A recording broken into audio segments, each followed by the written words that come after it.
que és el president del Col·legi de Metges, perquè ha tingut una situació que no tenia prevista i ha tirat dels amics que estàvem aquí al col·legi i que també formem part de la Junta, en aquest cas jo, i amb molt de gust presentarem molt breument aquest acte. Gràcies per acompanyar-nos. És la jornada de cooperació que porta per títol Desafiaments amb la salut global. El programa el tenen tots vostès i intentarem acotar-nos i respectar el temps, fins i tot una mica menys, si pot ser, per anar una mica més ràpid, i el primer que faré és escurçar la meva presentació. Per mi és molt fàcil presentar el primer conferenciant, que és el doctor Pedro Alonso, que està aquí. Som amics. Un día tendríamos que contar los años que hace ya, pero esto es muy puf. Mira, la Vicky dice puf. Dice, coño, Vicky, tampoco tantos. Sí, probablemente décadas en estos momentos.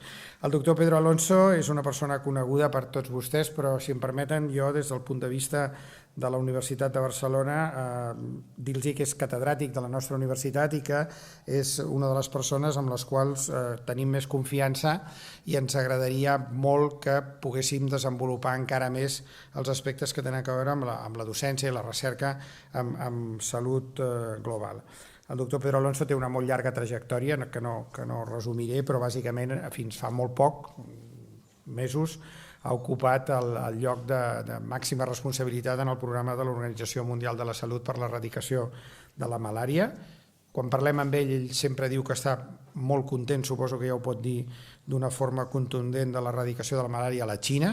No sé si l'ha certificat ja o no, si ja està certificat, doncs bé, el qual segurament amb les circumstàncies actuals a la Xina no deu ser gaire fàcil certificar grans coses, per tant, un gran èxit, i ara afortunadament el tenim aquí de tornada. El Pedro Alonso, el doctor Alonso, ens parlarà de desafíos de la salud global. ¿Has vuelto? Esto es tu casa también, Pedro, porque eres médico colegiado, a pesar de que no, como aquel que digo, casi no te acordabas, con lo cual, bienvenido a tu casa y adelante.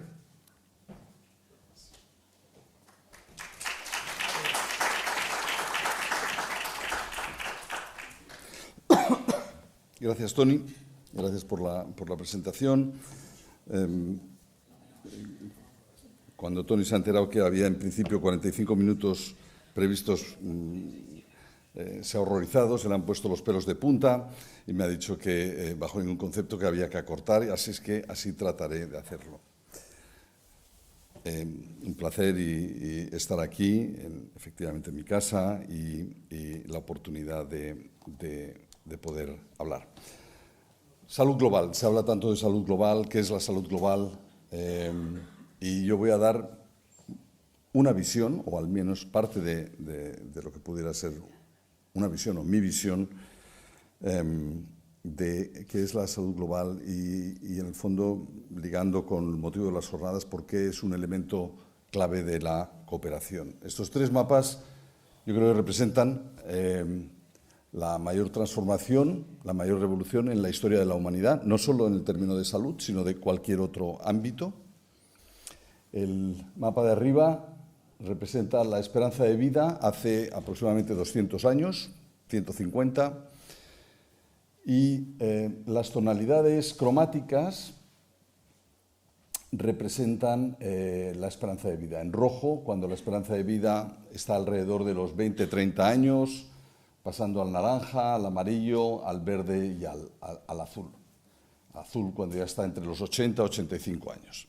Pero si ven, el mundo era como representa el mapa de arriba hace 150 años.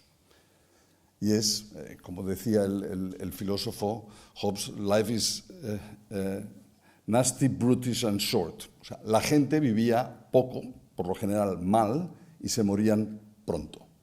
En promedio, en todo el mundo, y por eso todo el mundo estaba de color rojo, la esperanza de vida estaba en 29 años. Y así había sido en gran medida en los 10.000 años anteriores, con alguna variación, pero no mucha.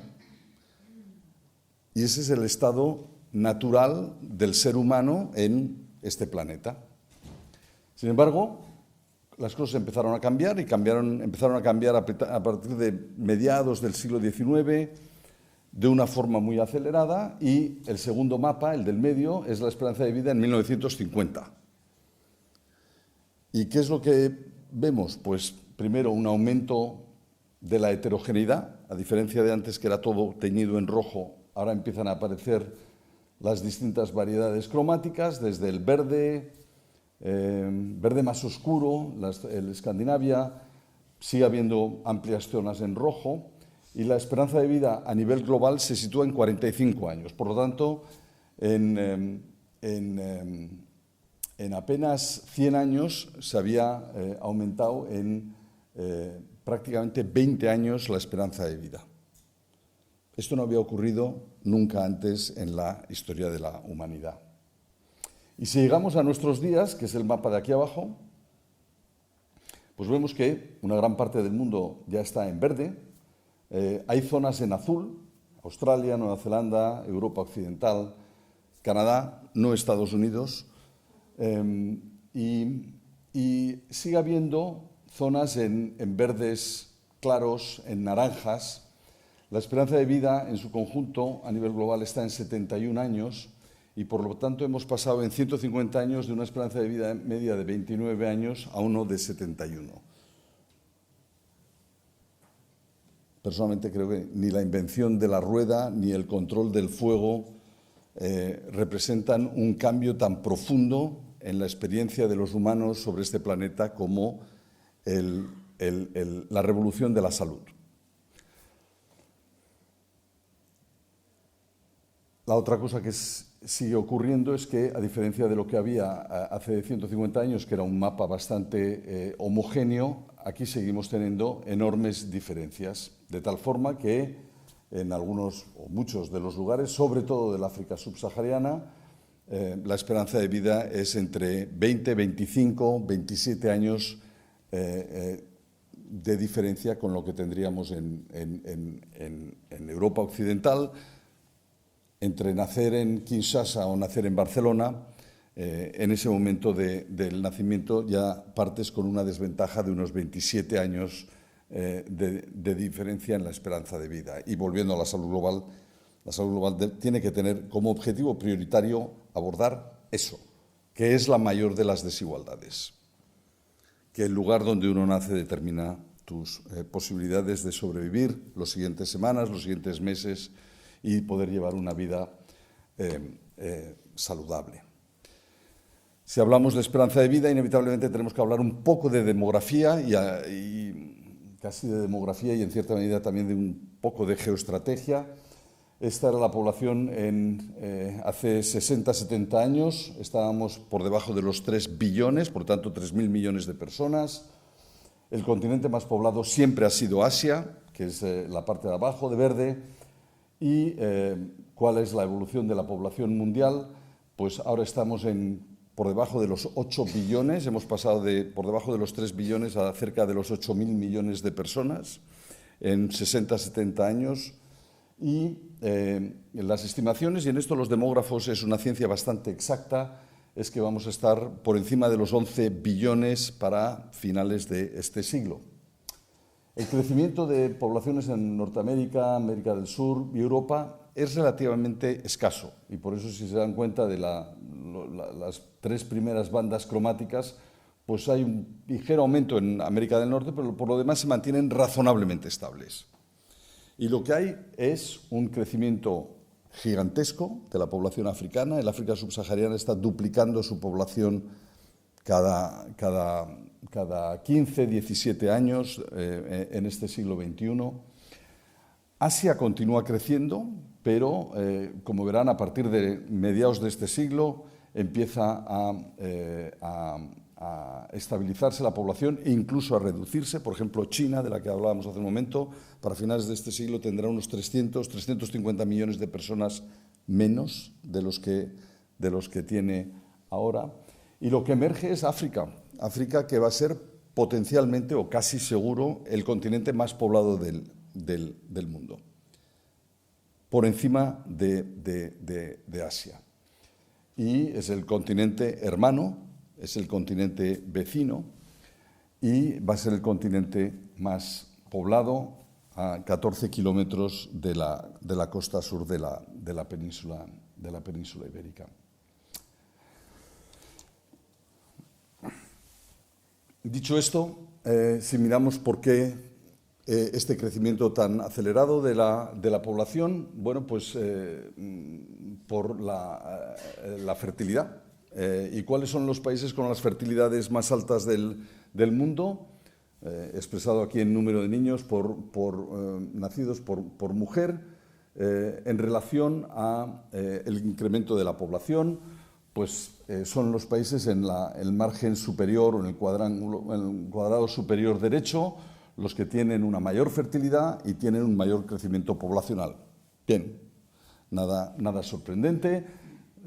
Si nos fijamos, la mayoría de esos países son efectivamente países del África subsahariana: Níger, Somalia, Congo, Mozambique, Nigeria, República Centroafricana, Benín, etcétera, etcétera, Sierra León, etcétera. Luego, alta fertilidad, alto crecimiento poblacional, parece muy intuitivo. También, quizá menos intuitivo, pero una relación muy sólida, es que si miras el número, la fertilidad en relación a la riqueza, fertilidad en la izquierda, riqueza expresado en términos de renta per cápita, abajo, los países más pobres son los que tienen las tasas de fertilidad más altas, que de nuevo en este caso son los países del ángulo superior izquierdo. Rentas per cápita muy bajas, muy altas fertilidad. De nuevo, Níger, República Democrática del Congo, Burundi, Mozambique, Tanzania, Nigeria, etc. Y los países con alta riqueza son los que tienen fertilidades más bajas. Bien. Y finalmente, si miramos al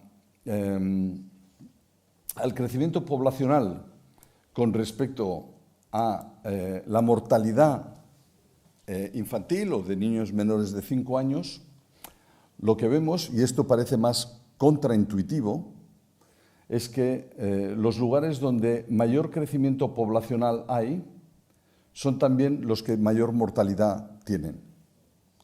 Y uno habría pensado pues, que sería lo contrario, ¿no?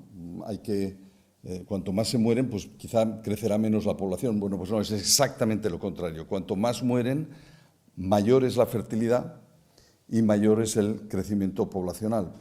Y cuanto más se mueren, o donde más se mueren, es donde son más pobres, que son también donde tienen la fertilidad más alta y el mayor crecimiento poblacional.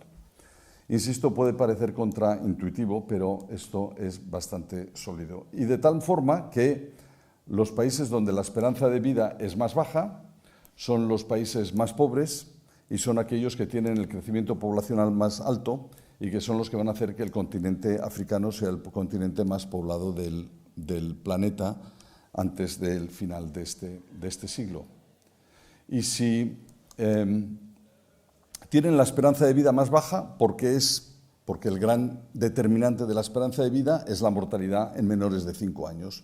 Y efectivamente son los países del África subsahariana los que tienen las mortalidades de menores de 5 años más altas, son por tanto los que tienen las tasas de fertilidad más altas y son los que tienen los crecimientos poblacionales más altos.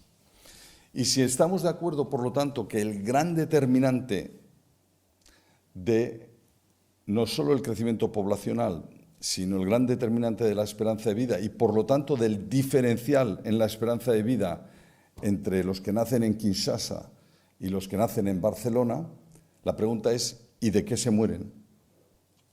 Y si miramos a de qué se mueren, pues se mueren de esto. Enfermedades respiratorias agudas, prematuridad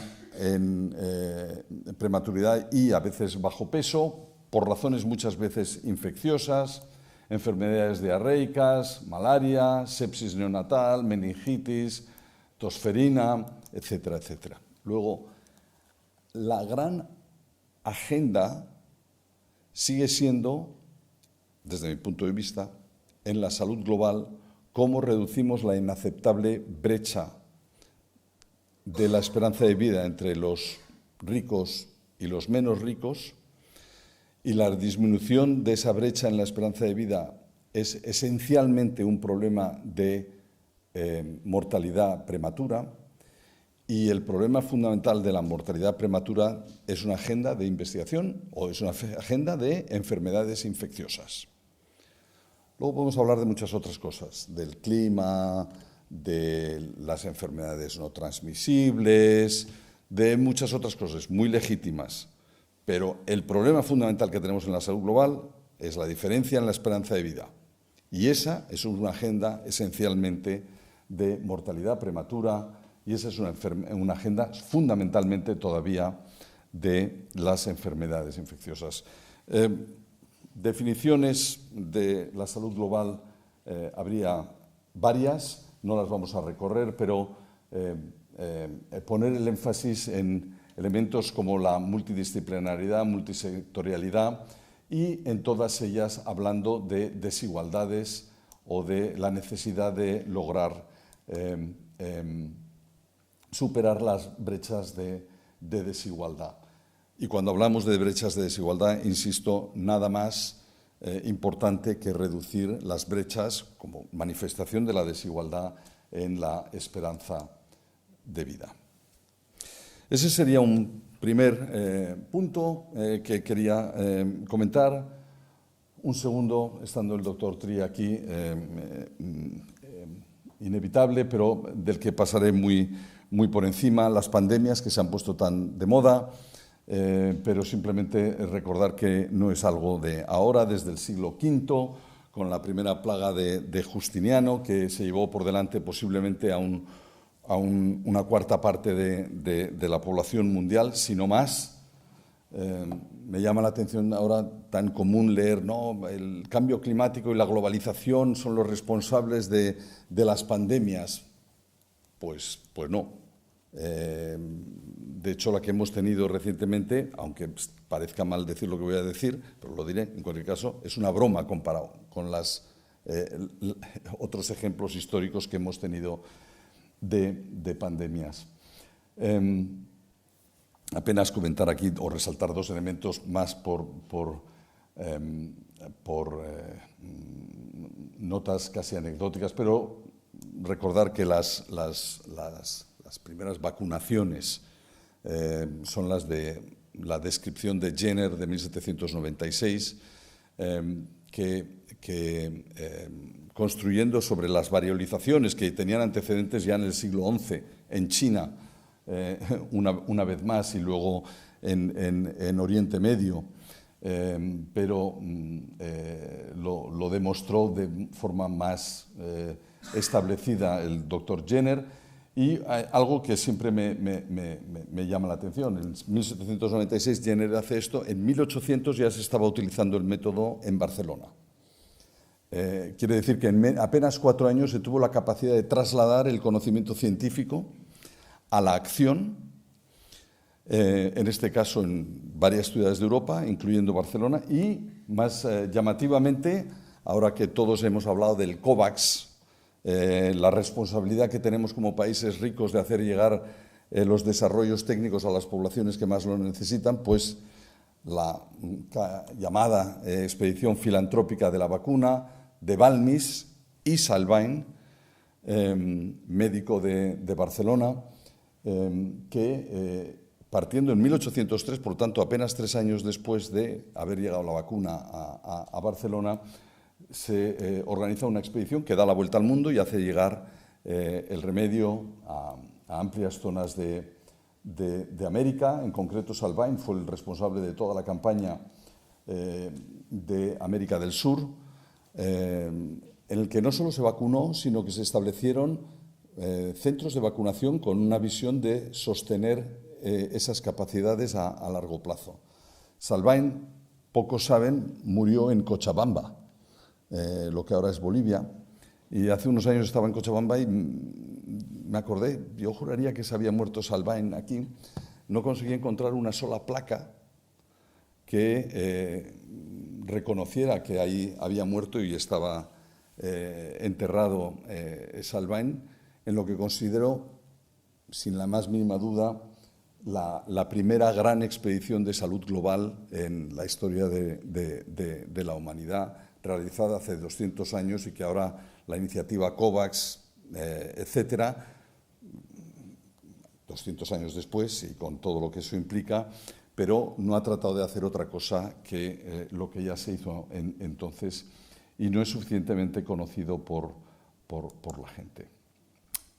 Camp Fullstone, hace 100 años, en este caso IFEMA Madrid, 100 años después, nada muy distinto.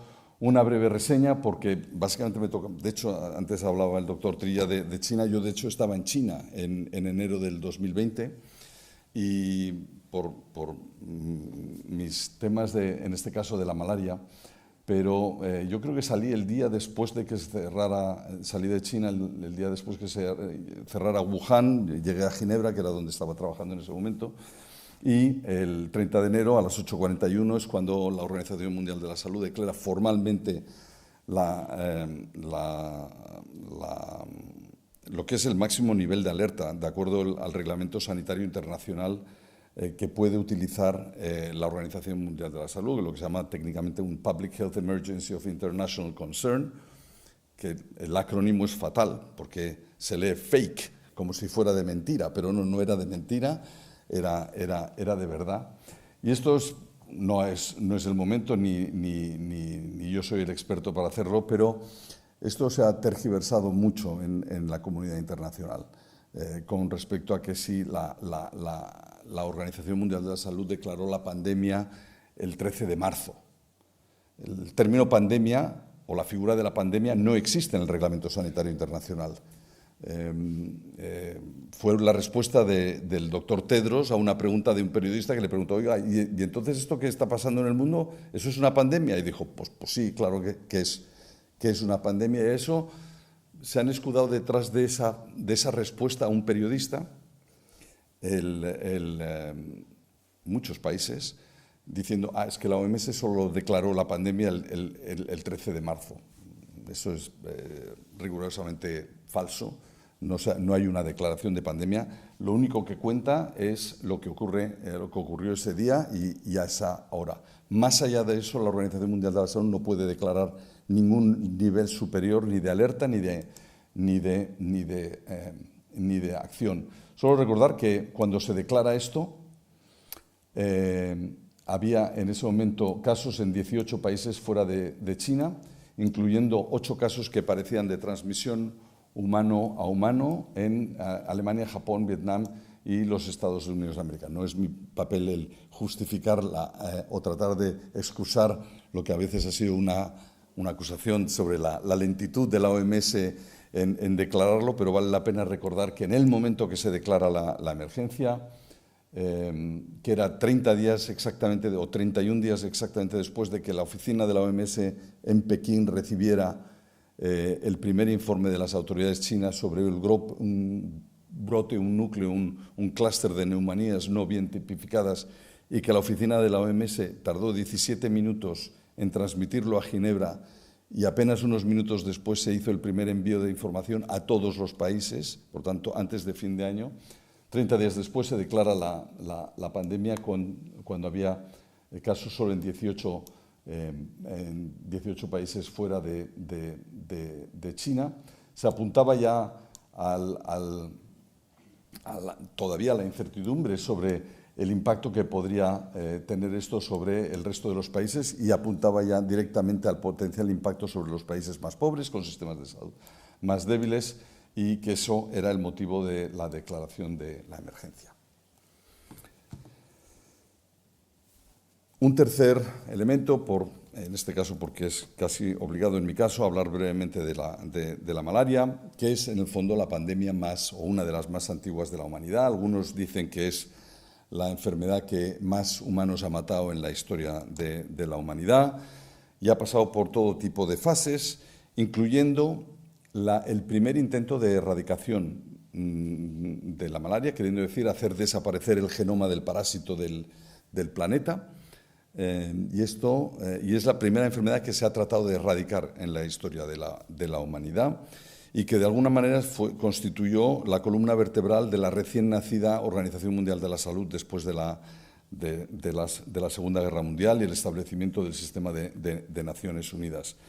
De tal forma que con el sentimiento de triunfo de la tecnología que supuso la victoria de los aliados en la Segunda Guerra Mundial, en el que al mismo tiempo se desarrolló el DDT, la cloroquina.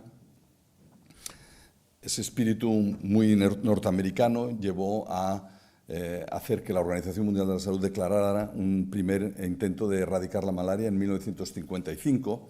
Y esta frase se la solía enseñar yo a mis dos jefes, a mis dos directores generales que he tenido, a la doctora Chan y al doctor Tedros, básicamente para que no cometieran el mismo error. Y era esta fe no sustentada en la ciencia de que es lo que hizo el doctor Candao, que era el director general de la OMS en la Asamblea Mundial en México en el 55, es decir, tenemos ya todas las herramientas, tenemos todo el conocimiento, lo único que hay que hacer es aplicarlo. Para los que hemos trabajado muchos años en malaria, sabemos que eso no deja... Cada palabra de esas frases es todo un error. Ni tenían las herramientas, ni tenían el conocimiento, ni se sabía exactamente qué es lo que había que hacer y, por lo tanto, no era un tema de aplicación o de implementación. Las necesidades eran otras. Ese intento de erradicación, que insisto fue la columna vertebral del nacimiento de la Organización Mundial de la Salud, fracasó. Y el problema de fracasar, de erradicar una enfermedad, es que lleva al desánimo, a la pérdida de credibilidad, y en este caso un famoso malariólogo decía que prácticamente la erradicación de la malaria no solo falló en la erradicación, pero casi logra erradicar la malariología y la ciencia, y ciertamente la investigación. Se tardaron varias décadas, decía, y una guerra, la guerra de Vietnam. La guerra de Vietnam, como en muchas de las guerras, y como pasó en el teatro del Pacífico en la Segunda Guerra Mundial, y luego en Corea, y luego en Vietnam, las bajas norteamericanas fueron superiores por malaria que por el Vietcong. Y llevó a que el ejército americano, que ha sido en muchos casos el gran impulsor de la investigación en malaria, reactivara un programa muy intenso de investigación, de manera que era el ejército americano, cuando sus institutos de investigación médica lo dividen en dos grupos: heridas por causa de guerra y otras. Y en las otras la malaria era la número uno. Después de todo esto, del fracaso de la Guerra Fría, con la caída del muro de Berlín, aunque dirán, ¿y qué tiene que ver una cosa con la otra? Pues está muy relacionado, pero no hablaremos de ello ahora en detalle. El mundo empezó a mirar otra vez a África y a las desigualdades con otros ojos, y se reactivaron muchas cosas. Y entre otras cosas se realizó la primera conferencia ministerial para abordar el problema de la malaria, surgieron toda una serie de iniciativas, se tomó a nivel de los jefes de Estado africanos, fue objeto de la cumbre del G8, en aquel momento era el G8 porque estaba Rusia, ahora hemos vuelto al G7, que son los mismos pero sin Rusia, y al establecimiento de la Fundación Gates y al establecimiento de toda una serie de mecanismos. Se establecieron los objetivos de desarrollo del milenio, que incluía uno específico relacionado a la malaria, el objetivo número 6C, desarrollo de nuevas estrategias y, por lo tanto, un renacer de la lucha contra la malaria. Los años 80 y 90 vieron el desarrollo de muchas nuevas estrategias, nuevos fármacos, las mosquiteras impregnadas de insecticida, las combinaciones derivadas de la artemisinina, los test de diagnóstico rápido. En África no se diagnosticaba la malaria. Hasta hace 15 años la estrategia se trata toda fiebre como si fuera malaria. ¿Por qué? Porque no había manera de... Había microscopios, pero el acceso a la microscopía óptica era extraordinariamente limitado y era, por lo tanto, un tratamiento presuntivo. El desarrollo de estos test rápidos ha revolucionado. Por lo tanto, una innovación relativamente sencilla, pero que ha transformado la atención médica de los pacientes. Y los primeros ensayos de vacunas de malaria, algo que se venía persiguiendo desde principios del siglo XX. La búsqueda de una vacuna contra la malaria ya desde los tiempos de Pasteur, desde los tiempos de Ronald Ross, premio Nobel en 1902, era una de las prioridades médicas. El mundo de la malaria ha cambiado, la reducción del mapa mundial de la malaria a principios de siglo, pero hasta bien entrado el siglo XX, mediados del siglo XX, recordar que el Hospitalet, donde está el aeropuerto de Barcelona, era zona altamente palúdica, el delta del Ebro era de las zonas más palúdicas de Europa, pero no solo en Europa. Más de un tercio de Estados Unidos era palúdico. Epidemias de malaria ha habido en Boston hasta los años 40 y el Centro de Control de Enfermedades de Atlanta, el CDC, tan conocido, pues no sé si se habrán preguntado alguna vez por qué está en Atlanta. Pues puede ser o por la Coca-Cola, que no, o por la malaria, que sí. ¿Por qué? Porque se convirtió, como la mayoría de los institutos de salud pública del mundo, se nuclearon a través de la lucha contra la malaria. Entonces, el Valle del Tennessee era una zona altamente palúdica de Estados Unidos y el programa de control de la malaria y eventual eliminación de Estados Unidos lo basaron allí y por eso crearon allí el CDC de Atlanta. Hubo grandes logros, se eliminó y certificó la malaria, el estado libre de malaria en Estados Unidos en el 62, yo creo que el mismo año que se hizo en España, antes de Holanda. Holanda solo fue en el 71 o 72, 1972. Al mismo tiempo, la península ibérica, por tanto España y Portugal, junto con Italia. Grecia, mucho más reciente, y han tenido brotes hace 7 o 8 años.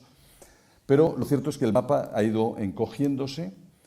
Aquí aparece todavía China. Yo tuve el honor, sí, de certificar a China libre de malaria en junio del 2021, pero el gran problema de la malaria se concentra en el África subsahariana y es casi inevitable, si recuerdan el mapa del mundo con las mortalidades menores de 5 años altas, pues se solapa extraordinariamente bien con las zonas duras. 86 países del mundo todavía tienen transmisión de malaria, desde México a gran parte de Centroamérica. El Salvador ha sido certificado libre de malaria, ahora Belice, países muy pequeños, y el problema fundamental se encuentra en Venezuela, que ha tenido un resurgimiento enorme en los últimos años, de ser un país líder en la eliminación de la malaria a nivel mundial, con el maestro Gabaldón en los años 60, a pasar de tener apenas unos 2.000 o 3.000 casos a tener cerca de 1,5 millones de casos en los últimos años. India ha mejorado mucho, como amplias zonas del sudeste asiático. Papúa Nueva Guinea sigue siendo un problema enorme, pero el gran problema está en el África subsahariana. La viabilidad de la erradicación, por tanto la eliminación completa de la malaria, sigue siendo una materia de debate. Esto es un estudio en profundidad que hicimos durante 3 años sobre los beneficios, escenarios futuros y factibilidad de la erradicación. La conclusión un tanto deprimente: no en las próximas décadas, a no ser que surja alguna herramienta profundamente transformadora, pero en contra de lo que a veces la narrativa de los advocacy groups de vamos a erradicar la malaria en una o 2 décadas, me temo que eso no va a ser así. La Organización Mundial de la Salud publica todos los años un informe, yo creo que bueno, muy bueno, de la situación de la malaria en el mundo, y lo cierto es que después de un gran progreso de las primeras década y media de este siglo, desde el año 2017, y cuando el doctor Trilla decía, yo me fui a Ginebra, en el fondo a mí lo que me pidió la directora general en aquel momento es, dada la progresión tan excelente que estaba teniendo la lucha contra la malaria, que preparáramos un escenario de una potencial esfuerzo de erradicación, como el que se hizo en el año 55.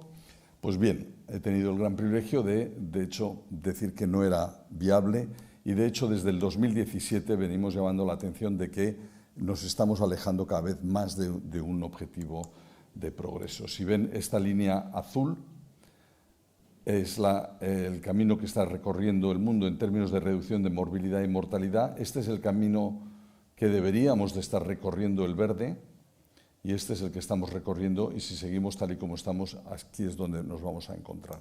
Luego, horriblemente alejados de los objetivos marcados por la Asamblea Mundial, que coinciden con los objetivos marcados por los Objetivos de Desarrollo Sostenible de Naciones Unidas, que nos debería de colocar prácticamente al borde de la erradicación para finales de esta década.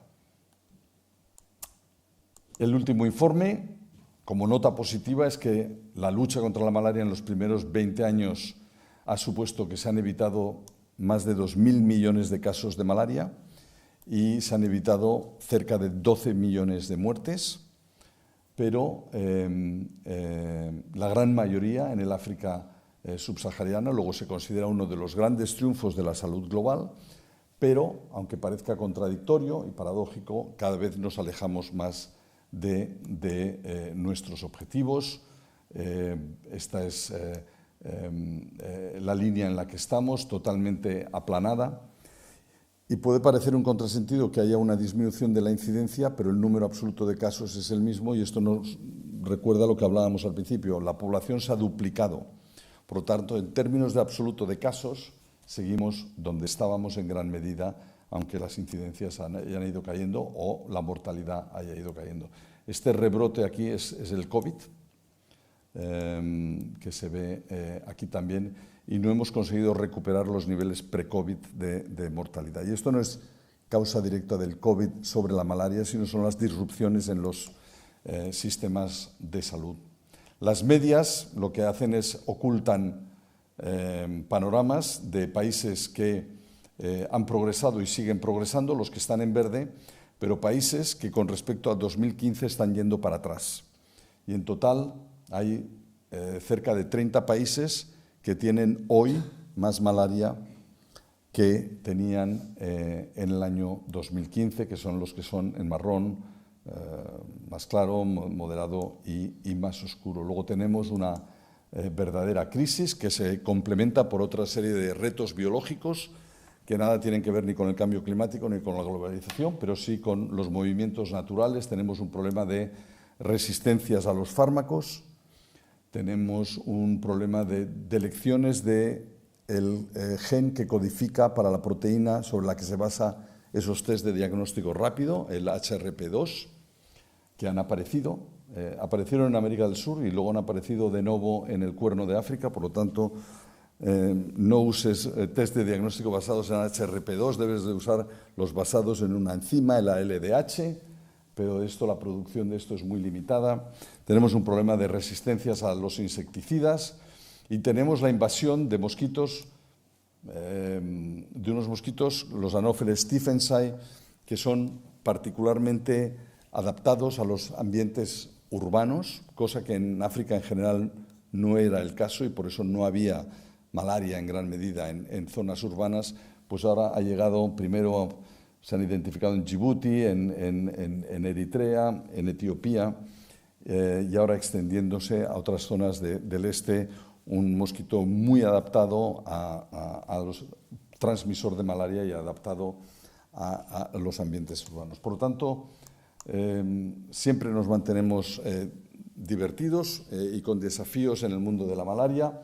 Hay buenas noticias. El 6 de octubre del 2021, tras 30 años de investigación y desarrollo, la OMS formalmente recomendó una primera generación de vacunas contra la malaria, la denominada RTSS, con el adyuvante AS1 de GlaxoSmithKline, después de un trayecto extraordinariamente complejo. Decía el doctor Tedros, esta vacuna que se ha esperado durante tantas décadas o siglos. África ha tenido un papel clave en su desarrollo, investigadores africanos, es no sabe cómo se diría, un breakthrough de la ciencia y de la salud de los niños. Tuvo una repercusión global enorme, porque efectivamente es la primera vacuna formalmente recomendada no solo contra la malaria, sino contra un parásito humano. No hay ninguna otra. Y 2 meses después Gavi, que es el mecanismo de financiación global de las vacunas. El 2 de diciembre formalmente habría un mecanismo para financiar el despliegue de esta vacuna en África, que está ocurriendo. Como decía, desde los años mediados de los años 80, pasando por el año 87, esto en gran medida financiado por el ejército americano y con una compañía, en aquel momento SmithKline, un camino largo, extraordinariamente complejo, en el que el Hospital Clínico, la Universidad de Barcelona, jugó un papel clave en realizar los primeros estudios que demostraron, fueron la primera prueba de concepto de que se podía inducir inmunidad protectora en niños africanos. Como nada es fácil en este mundo, y ciertamente no en el mundo de la salud global, una opinión positiva de la Agencia Europea del Medicamento en 2015, pero la identificación de 2 o 3 señales de seguridad que llamaban a la cautela porque en el mundo de las vacunas cualquier elemento de seguridad tiene implicaciones para ese producto, pero para todos los demás, las demás vacunas que se administran. Por tanto, el nivel de tolerancia a algún problema de seguridad es extraordinariamente bajo. Esto llevó a que la Organización Mundial de la Salud, en 2015, en vez de estar basado en la opinión positiva de la Agencia Europea del Medicamento y empezar a desplegar la vacuna, puso una pausa y recomendó el desarrollo de unos programas piloto que pudieran despejar las dudas o no.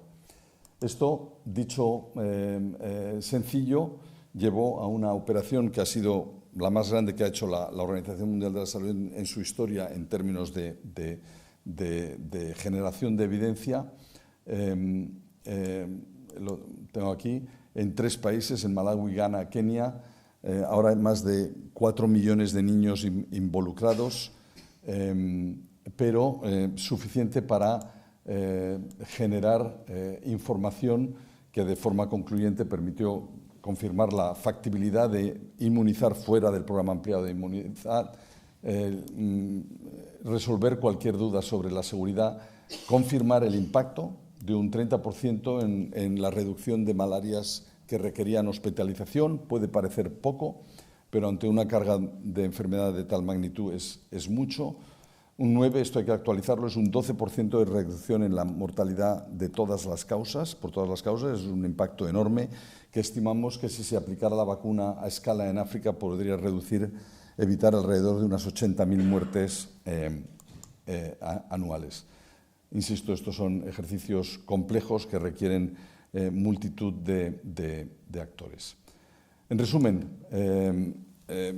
la lucha contra la malaria, pero como ejemplo de manera de abordar los grandes problemas de la salud global, que, insisto, se siguen concentrando en el África subsahariana, en los niños menores de 5 años y especialmente en las enfermedades infecciosas, sigue siendo uno de los desafíos que como humanidad tenemos y que requieren de la solidaridad, pero también del conocimiento, de la investigación y de los recursos financieros. Tony, me ha alargado más de lo previsto. No me atrevo a pensar las consecuencias de todo ello, pero muchas gracias.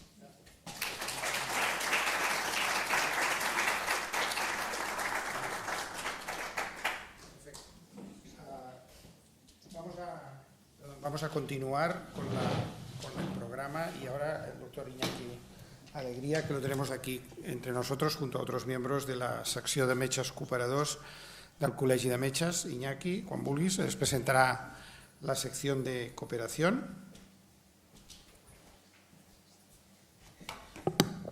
Bien, pues muchas gracias. Realmente es muy complicado hablar después del Pedro Alonso. Realmente es muy complicado decir cualquier cosa. Realmente ha hecho una charla, como siempre, espectacular. Hace años que lo sigo y realmente siempre es un placer escucharlo. Yo realmente de manera muy breve lo que queríamos hacer era presentaros la sección de cooperación del Colegio de Médicos. Todas las personas que estáis aquí, muchas de vosotras habéis recibido una beca VADA que las otorga el Colegio de Médicos a través de la sección de cooperación, con lo cual muestra que tenéis ese interés por luchar contra la desigualdad. Este Pedro Alonso nos ha comentado, una de las principales agendas de la salud global es luchar contra estas desigualdades, tener esta sensibilidad y este interés para hacerlos, y os invitamos a uniros a la sección de cooperación.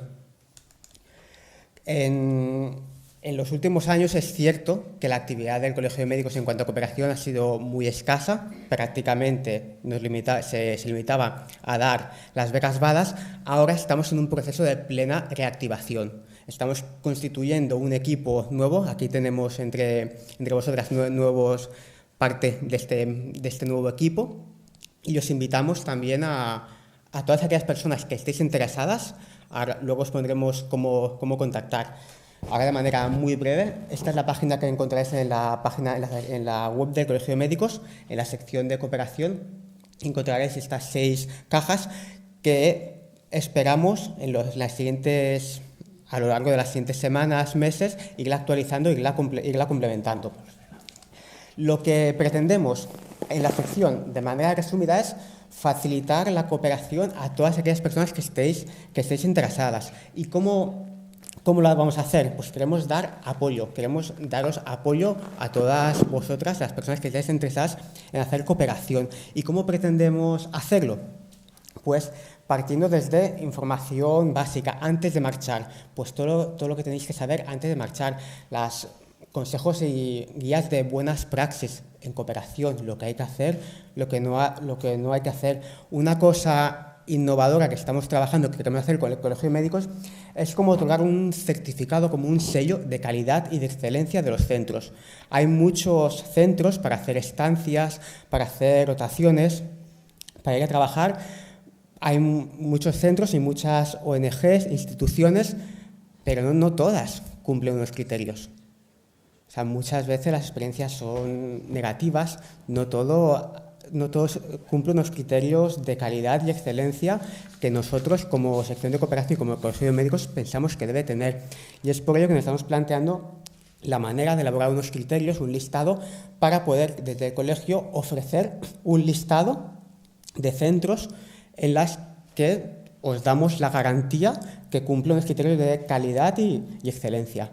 Y lo mismo con las formaciones, con los másteres, cursos. Esto es una cosa que estamos trabajando, que pensamos que es muy importante y muy necesaria en la línea que define el Colegio de Médicos, esa calidad y excelencia, que la cooperación no puede ser menos. Y personalmente, realmente, siempre lo digo, yo estoy trabajando en Etiopía y mi máxima es que trabajo en Etiopía con la misma excelencia y la misma calidad que trabajamos en Cataluña. No por estar en Etiopía nos podemos tomar la licencia de ser menos profesionales, de bajar el estándar de excelencia. Entonces, creo que esto es una máxima importante.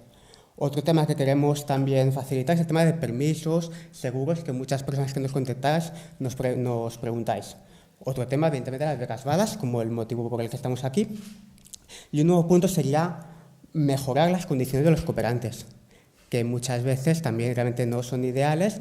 Vamos a ver también cómo podemos mejorar esas condiciones.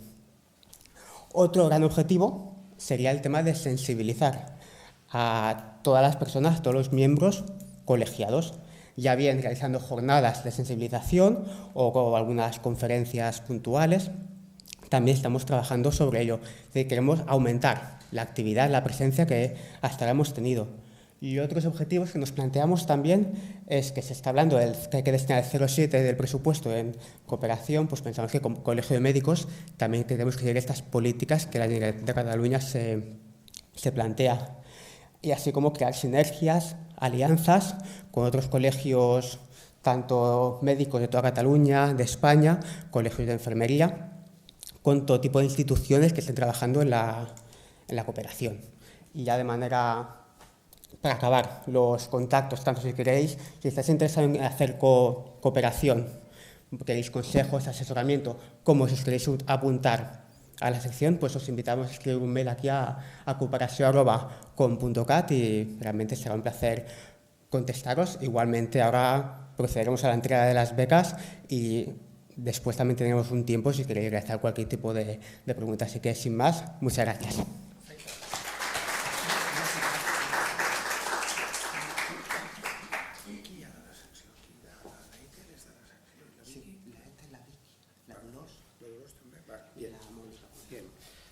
Vamos a improvisar, que no estaba previsto, esto siempre pasa en estas cosas, para evitar una cierta repetición en quién da el diploma o el justificante de alguna manera de las becas BADA que vamos a hacer ahora. Le voy a pedir al doctor Iñaki Alegría que no se mueva, y como aquí hay que tener en cuenta lo de la paridad, Etel Sequeira, si quieres subir aquí también a dar becas, por favor.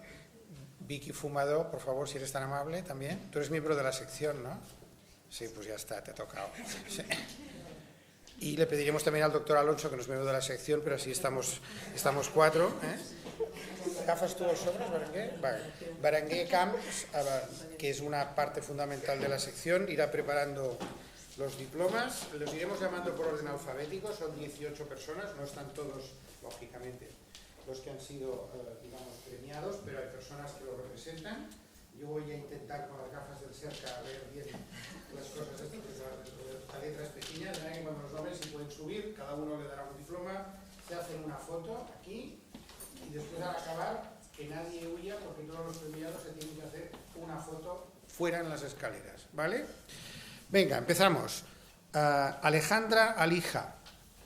Alejandra, felicidades. Molt bé.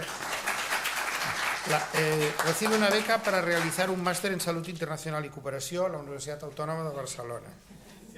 Molt bé, o sigui, aquesta queda en casa. Vale. Foto. Això.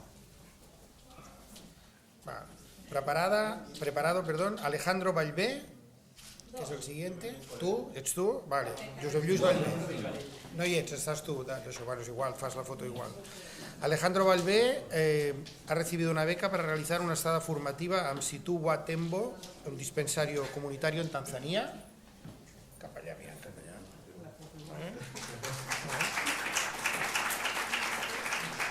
Sara Barrios, que recoge la doctora Claudia Solito. Sara Barrios, o Claudia, ¿no? No. Bueno, se la guardaremos. Es para hacer el máster de Salud Internacional y Cooperación en la UAB. Sí. ¿Se la guardamos? Sí, se la guardamos. Mervé Bairam. Mervé, enhorabuena, también es para el mismo máster. Salud Internacional y Cooperación en la UB. Perfecto.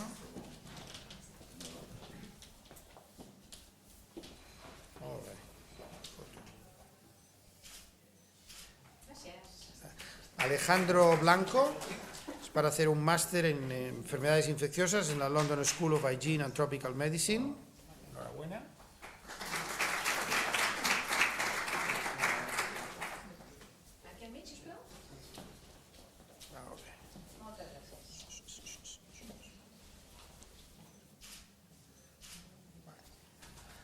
Ana Blanco. Bueno, no ets tu, però és la doctora Núria Serré, no? Sí? És per fer també el màster de Salut Internacional i Cooperació de l'Autònoma.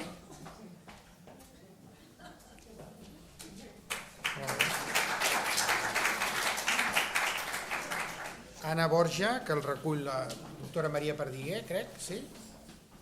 Gràcies, Maria. Anna Borja també és per fer el màster de Salut Internacional i Cooperació també de l'Autònoma.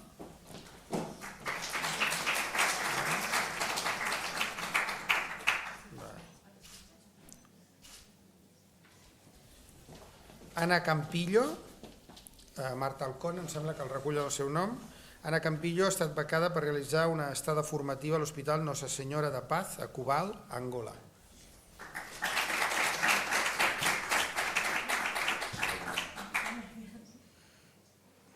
Ahora. Bien.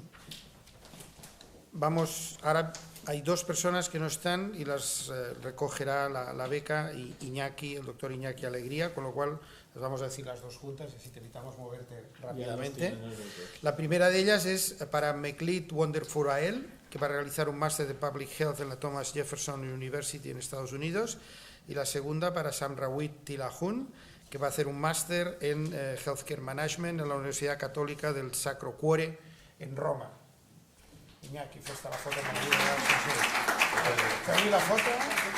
Isabel, fes una foto a tots, pero si no, sí, ya está. Si no, tiene que tener foto. Claro, foto. Claro, foto. Sin foto no vale. Vale. Bueno, sí. Molt bé. Moltes gràcies. Val, gràcies. Seguim. Guillem Jiménez, recull Núria Mitjans. Guillem Jiménez, Núria Mitjans. És per fer una estada formativa a l'Hospital Nostra Senyora de Paz de Cubal, Angola, també.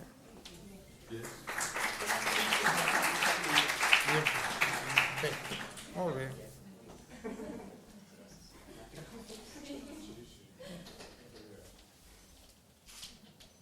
Vale. Sí? Molt bé. Carla Marco, que sí que hi és, Carla. Sí? Molt bé. En aquest cas, per fer una estada formativa a l'Hospital Center University de Fan, a Dakar, a Senegal.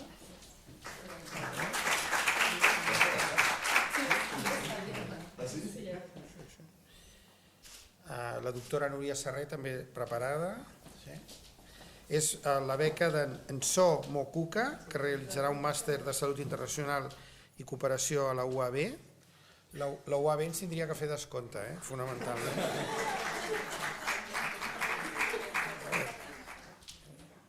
Les coses com sean. Enhorabona. La doctora Celia Tor recull la beca que se li ha atorgat a Navelam Monteiro per fer una estada formativa al Servei de Pediatria de l'Hospital del Mar.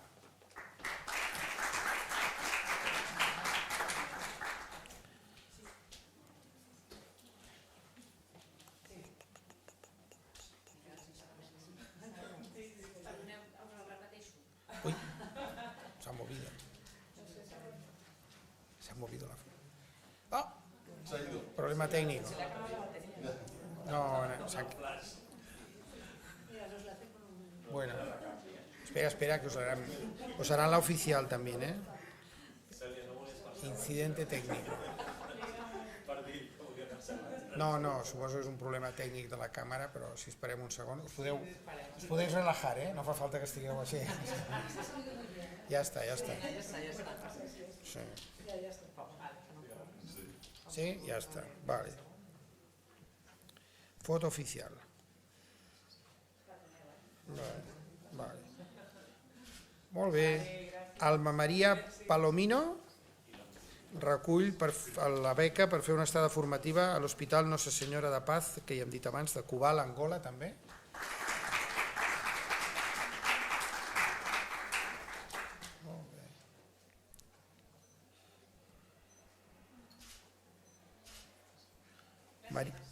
Molt bé. Maria Perdiguer. Maria, no hi és? Sí que hi ets, perdó. També una beca per fer el màster en Salut Internacional i Cooperació de la UAB.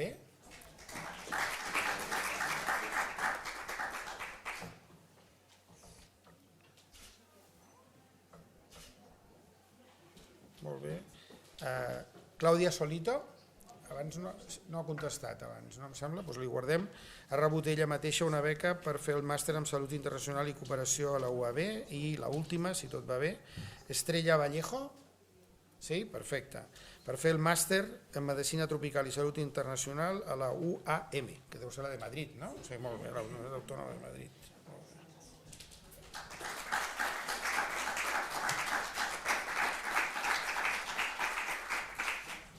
Doncs molt bé, moltes gràcies a tots. Ara podem, els premiats, sisplau, com ens han donat instruccions, surten a fora, que farem una foto. Esperar, sí, a las escalas con los diplomas. Nosotros vamos a hacernos la foto también. Venga.